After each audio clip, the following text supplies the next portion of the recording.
אתה מצלם?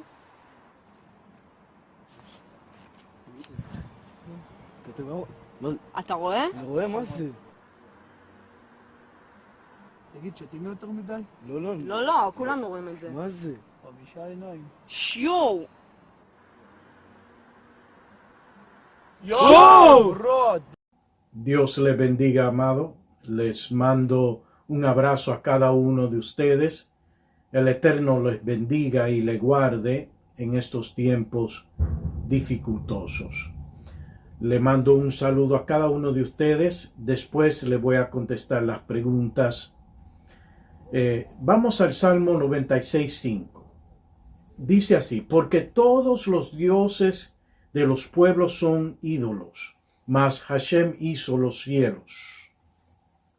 Salmos 27.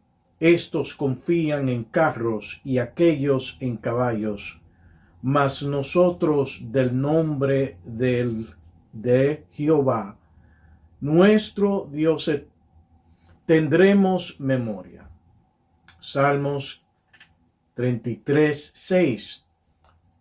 Por la palabra del Señor fueron hechos los cielos y todo su ejército, por el aliento de su boca. Dios le bendiga a todos y le guarde. Vamos a comenzar con este episodio. La verdad está oculta a simple vista, pero está envuelta en tanto engaño que rara vez se ve. La Agencia de Seguridad Nacional tiene un protocolo informalmente denominado DDT. DDT es ese viejo químico venenoso prohibido desde hace mucho tiempo en gran parte del mundo. Pero en esta aplicación significa decoy, distract and trash, que en castellano es engañar, distraer y descartar en la basura. Esta muy bien elaborada táctica es lo que utilizan los sofisticados agentes de inteligencia para configurar a una persona o grupo y sacarlos del rastro de algo real y importante y destruir a la persona o al sujeto o la evidencia visible de un ovni. Para eso se utiliza la táctica DDT. Esto resume la mayor parte de toda la desinformación y tácticas de engaño sobre las cosas ovnis. Existen ejemplos de DDT como el canal de ciencia ficción Sci-Fi y la muy famosa miniserie de Spielberg que se llama Taken. Cada año el Pentágono invierte en esto y no puede dar cuenta de trillones de dólares. En el año 2018, por primera vez, los medios de comunicación denunciaron este grave hecho y públicamente divulgaron que el Pentágono no puede dar una respuesta a 21 trillones de dólares ausentes del presupuesto. Pero nosotros hemos denunciado esto por años, pues sabemos que una gran parte de este dinero se utiliza para contratar a Hollywood y a Disney, a los medios de comunicación y a otros medios para crear películas que ridiculizan el asunto de los extraterrestres y para crear la falsa narrativa de una invasión alienígena. parte de ese dinero también va a los ejércitos y centros de inteligencia de los países del mundo para que utilicen la táctica DDT. Esto justamente fue lo que sucedió en Israel. 31 de enero del año 2011. Sobre el templo ocurrió uno de los avistamientos más terribles de la historia moderna. El objeto no identificado vino lentamente sobre el templo en Jerusalén. Este evento fue captado por todos los medios del mundo y fue un desafío para los Estados Unidos, pues los medios de comunicación habían capturado la historia y los videos de inmediato. Esto le dio vuelta al mundo, pero rápido. Por lo tanto, era necesario implementar la táctica DDT. La inteligencia de Israel tomó carta en el asunto, contratando los medios de comunicación israelí para crear una narrativa falsa sobre el avistamiento, donde le dicen al público que el avistamiento fue parte de una película creada por un director de cine. Pero cuando intentaron poner el supuesto director de cine para que diera un comentario, a los medios de comunicación, el director apareció confundido por la historia y no estaba en armonía con la historia que los estadounidenses junto con la inteligencia israelí querían narrar. El hombre estaba confundido cuando le estaban hablando de esto. Además de eso, el video que crearon para confundir al pueblo no se parece en nada al video original. Aunque si usted no conoce el asunto se puede confundir. Este es el video original. Observe bien el video.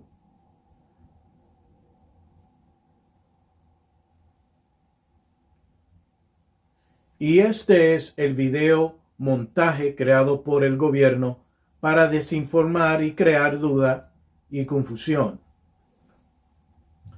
Note las diferencias entre los dos videos.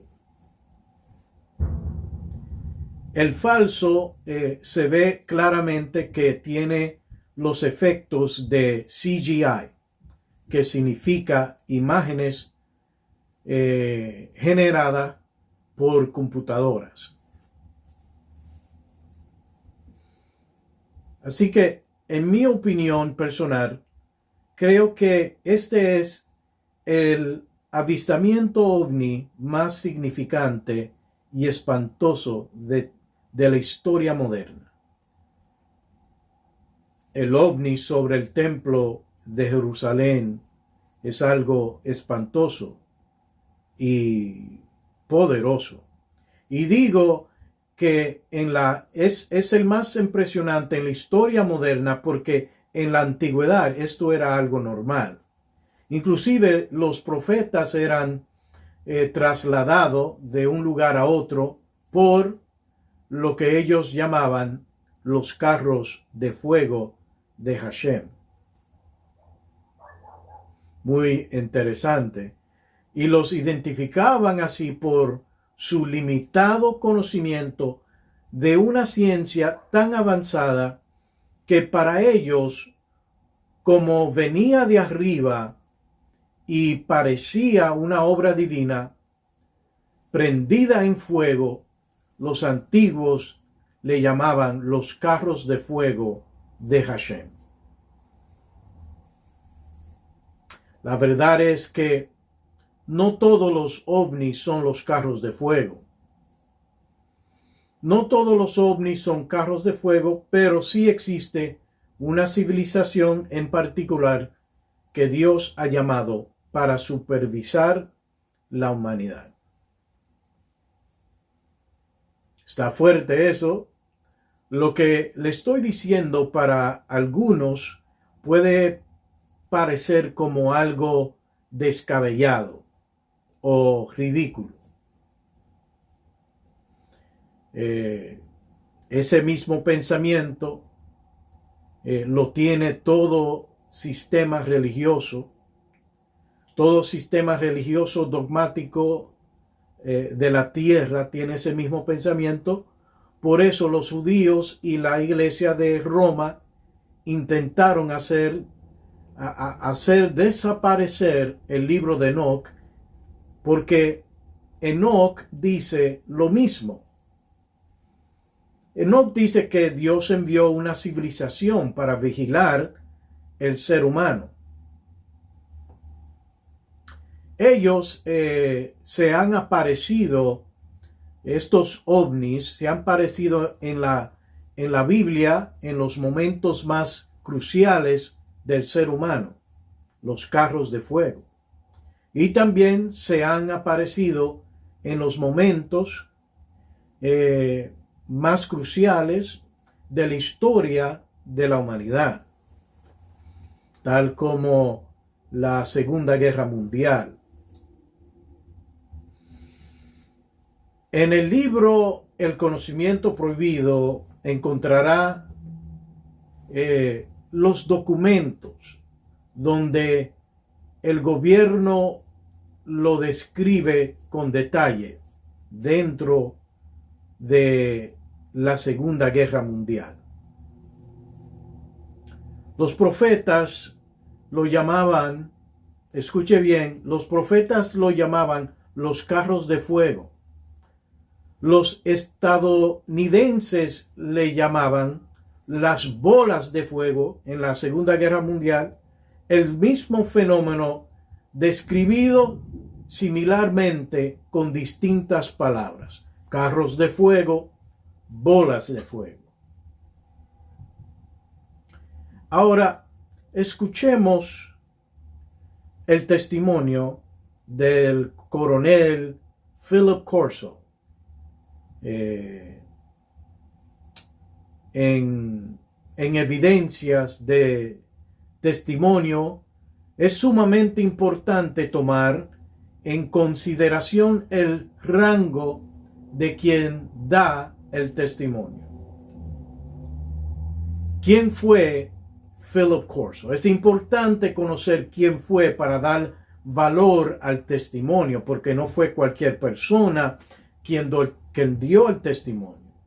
Así que Philip Corso sirvió en el ejército de los Estados Unidos desde el 23 de febrero de 1942 hasta el 1 de marzo de 1963 y obtuvo el rango de teniente coronel. Después de unirse al ejército en 1942, Corso sirvió en la inteligencia del ejército en Europa, convirtiéndose en jefe del cuerpo de contrainteligencia de los Estados Unidos en Roma. En 1945, Corso arregló el paso seguro de 10,000 refugiados judíos de la Segunda Guerra Mundial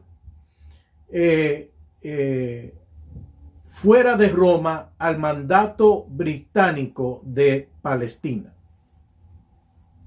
Durante la Guerra de Corea, Corso realizó tareas de inteligencia bajo el mando del general Douglas MacArthur, otro grande, como jefe de la rama de proyectos especiales de la división de inteligencia, comando del lejano oriente. Eso fue Philip Corso.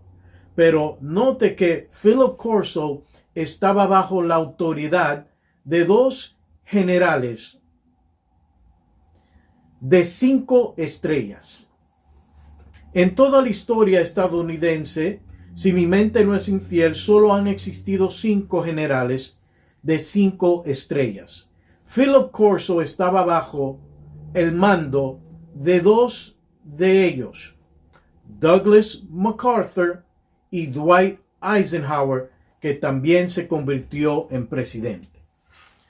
Philip Corso estuvo en el personal del Consejo de Seguridad Nacional del presidente más reconocido, uno de los más reconocidos, Dwight Eisenhower. En 1961, Philip Corso se convirtió en jefe de la Mesa de Tecnología Extranjera del Pentágono, señores, en investigaciones y desarrollo del ejército, trabajando bajo el teniente general Arthur Trudeau. El testimonio de uno de los personajes más preparados de la historia norteamericana con nosotros.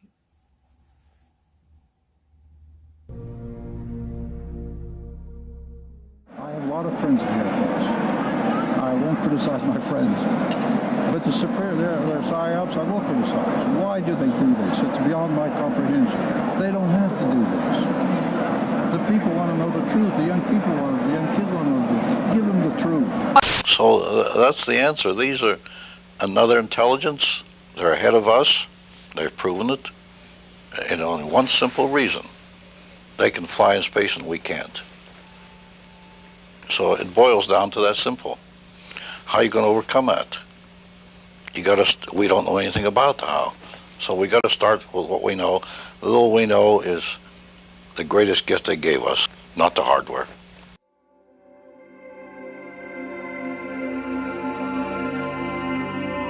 I wasn't at Roswell in 47. 47, I'd just come back from Italy.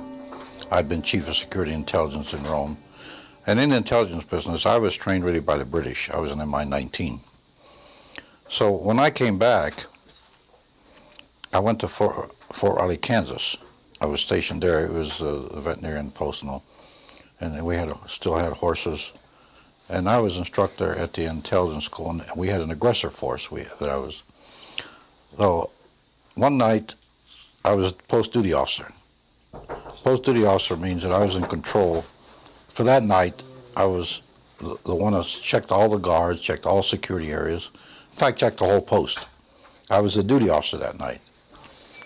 And I went to the veterinarian section, and a sergeant I knew very well was sergeant of the guard that night.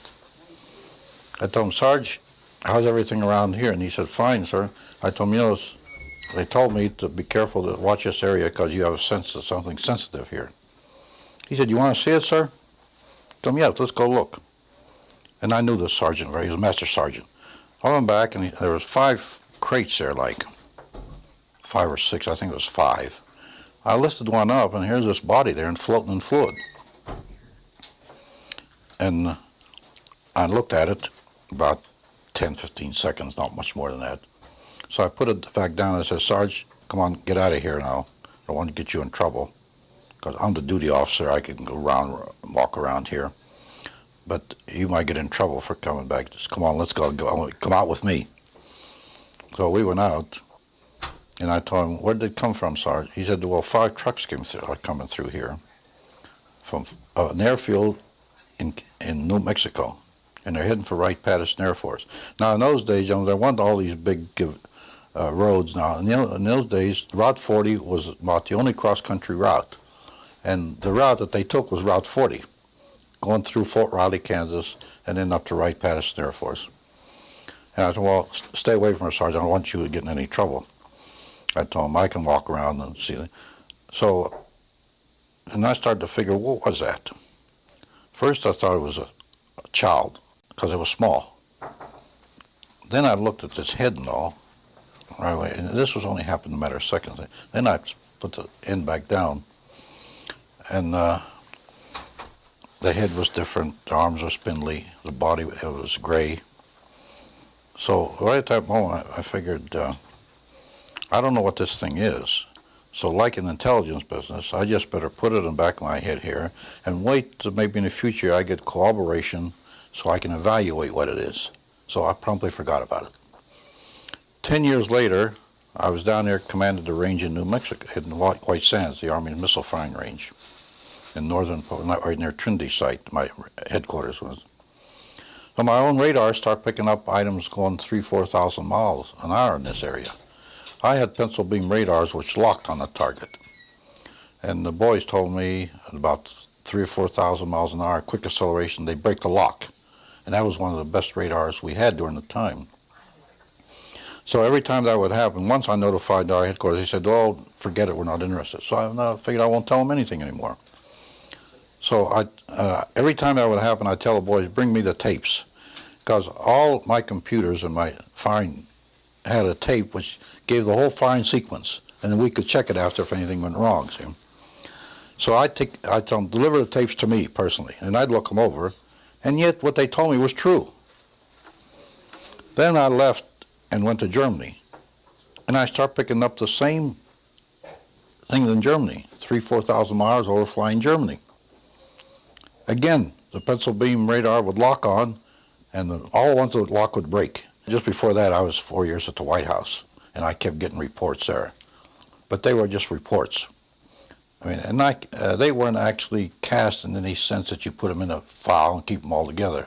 They just were sporadic reports that came through. Of course, I had all the clearances, so I'd get them. Even code reports I used to get and all.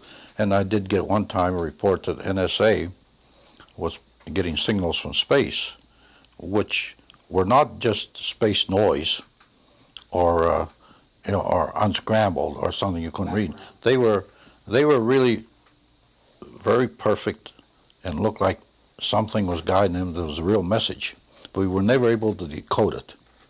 This was a very coordinated message. It wasn't space noise or jam or jumble mumble or anything like that, or just noise coming. It was a pattern. So the evaluation, maybe it might come from outer space, some beings, and I got that report when I was at the White House, because I had the NSA clearances and all. And when I came back, General Trudeau pulled me in. He had reorganized research and development from a secondary mission logistics to a very compact, good unit, about 3,000 officers. It wasn't too compact. And then I went. First, when I reported in, I was a special assistant. Then he created the Foreign Technology Division about a week later and put me in charge of it. There, I started getting the topsy reports. I started getting other crash reports, the artifacts I got. And by that time, I established, and I had visited the site here. But when I came to research and development, which was 14 years later, by the way, I inherited all these artifacts, and I inherited the reports, autopsy reports from Walter Reed Hospital. Now, Walter Reed, there was a laboratory there, which was our laboratory, and we financed. That's who did the autopsies for us.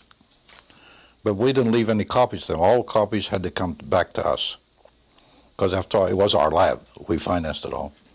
So there I started getting indication, proof that a crash really happened here. Of course, then I kept it quiet for 35 years. I had an oath with the general, and I didn't reveal the names of people. Even he criticized me. He said, 35 years you kept a secret, didn't even tell your family. I thought, why should I tell anybody? No, the general told me, he said, Phil, let's keep it secret. When I die, though, I relieve you of my oath. 3 years ago, the general died. And I started putting all this on paper.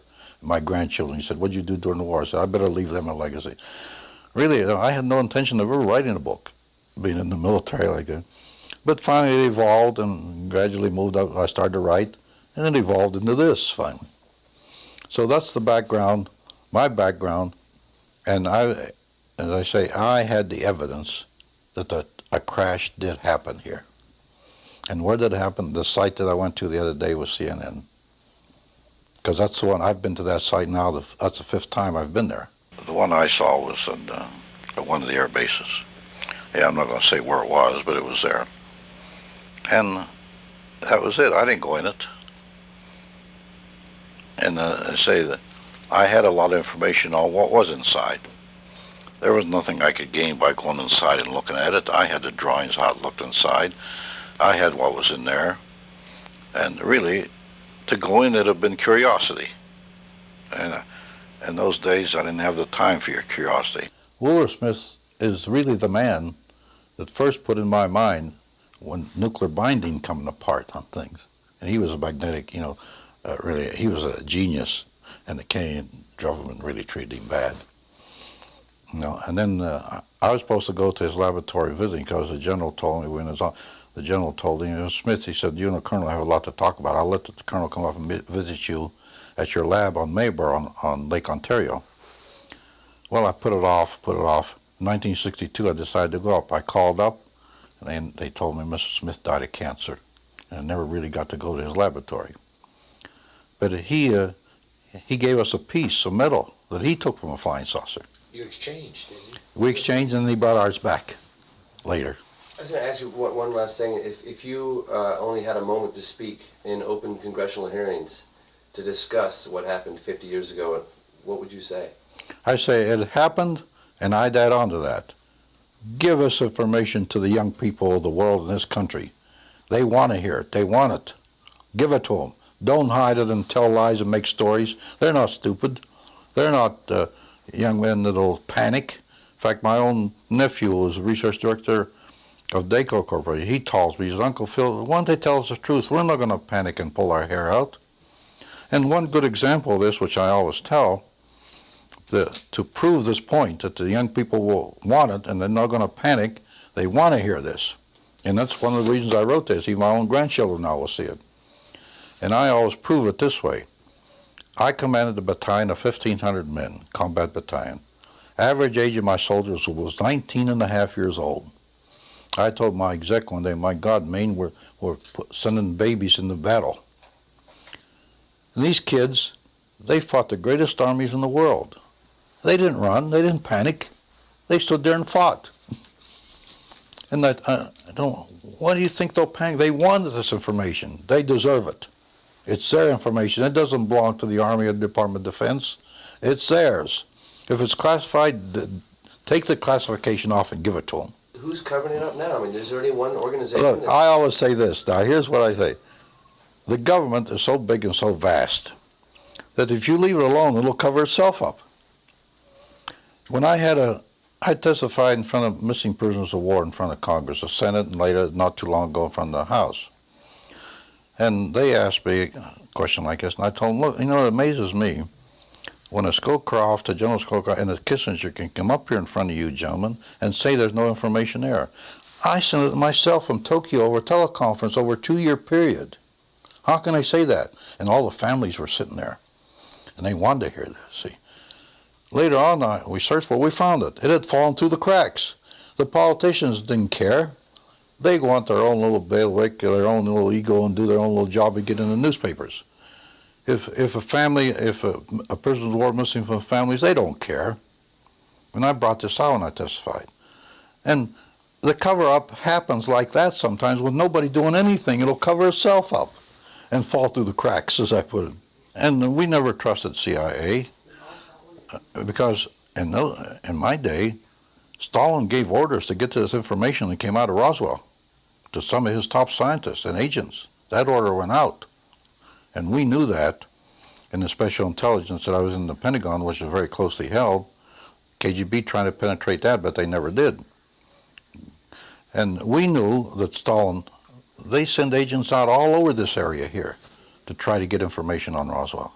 And yet we stood back like fools and said it didn't exist. It was a weather balloon. They didn't think it was a weather balloon. Countries in Europe are taking this very serious, and not like us here. They're not going to put out stories that there were dummies came out of the air or people with big heads. Those people are a little more serious about this than we are. But around here, I'm even surprised to see the reaction from these people. Because somebody like me has never been out like this, and after being in the military, you don't go out and give interviews and write books and things like that. Because when we gave the information out, we gave it out and insisted they take the patents. But also we put a little bit of a requirement on there. Requirement, feed it back to us for the competitive edge of the Army. Take the patents, make all the money you want, but give it to the American people and give it to the world. The Japanese, they interviewed me, and I told them when we put the integrated circuit out, we also gave it to you. I've testified in front of 6 congressional committees. If they want me to, providing it's serious, and they're not going to put it in the archives and just put it away. And when I went to Robert Kennedy, this is a provision I put on, I would testify if I went 4 years to the White House, that something is done with it, not just Congress sitting up there for publicity purpose. I'll go any time they want to. There's no hitch on me. And I'll tell them anything they want, providing they're serious. I won't go up there to help a senator or congressman get elected. Look, there's a lot of stupidity involved, let's face it. Maybe mine was a little stupidity. I kept this quiet so long, but I had notes with the general that I wasn't going to talk till he died 3 years ago. And also other people involved. And like I told you before, I don't reveal them unless they want to come forward themselves. There's enough electromagnetism in this world where it can draw. So the extraterrestrial, he's a little different. He's composed in a way of cells also, like humans are. This structure has some metallic surroundings that has to survive in space, from debris in space, which keeps striking it constantly. It'll knock holes in it. So there's a little different strength there that will last a few more years. It is really almost a biological type of biological structure because the extraterrestrial fits in it, but made with a little more strength that's needed in the extra. Remember, these cloners that made these things made them in a way where they would fit in what they wanted them to fit in. The ship itself is maybe a biological type structure because of the cell and the atom structure, but it's all created with more strength because it has to resist more. This being is protected in a way. Now when this being comes in this world, he will wear a suit, skin-tight suit, which we found. His skin is atomically aligned, and his suit is atomically aligned. That's to repel radiation and harmful effects, even cosmic action. Since he doesn't breathe air, the ones that come alive in this world will have a type of helmet on them. And since he doesn't speak, he has no vocal cords, he will have something that intensifies a transmission that he maybe can communicate. Well, the head really wasn't that big, but in portions of the body, a small body, it looked big. And the eyes, there was no nose or anything like that. It had spindly legs. So that was about it because I didn't have any autopsies. And I just put it off because I figured, well, maybe someday I'll get corroboration and be able to evaluate. Later, I got my hands on the autopsy report in 1961 when I took charge of the Foreign Technology Division from Walter Reed Hospital, our own laboratory. So there I start putting it all together. What did you read in the autopsy reports? Well, the nature of the body inside. Because before that I never knew that. They did an autopsy and they cut it open, all the brain and all. And the brain was different and most of the body was different. But no nose, no mouth, no ears, no vocal cords, no digestive system, no sex organs. So then we came to the conclusion that it was a humanoid clone. So that's, and as I say, when I saw the body, there was nothing else to go on. Later on, though, I got the autopsy reports that experts had done, our own experts. Discretion part of valor, we just kept it to ourselves. Only certain people know about it, head to head, brain to brain, no paper trail. And we were able to accomplish something. Now discussions with the German scientists, we had discussions. General Trudeau told me one day, it took us 5 years to fully develop a transistor that somebody else started, and the integrated circuit. If we didn't have the help, like Olbert says, that we've been helped, and Smith said, the boys upstairs, it would have taken us 250 years. The message in my book that I like to see is that the younger generation look at this and see what we did and see the help we got from outer space, and these beings exist. and let the young people know that that's the future that they're going to be seeing and live with.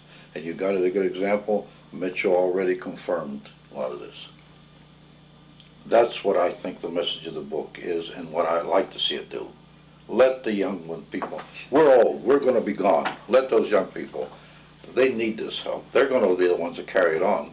It's been right, only through our stupidity we didn't do it right. Now it's coming out, and look how it's snowballing. The general public is not stupid or dumb.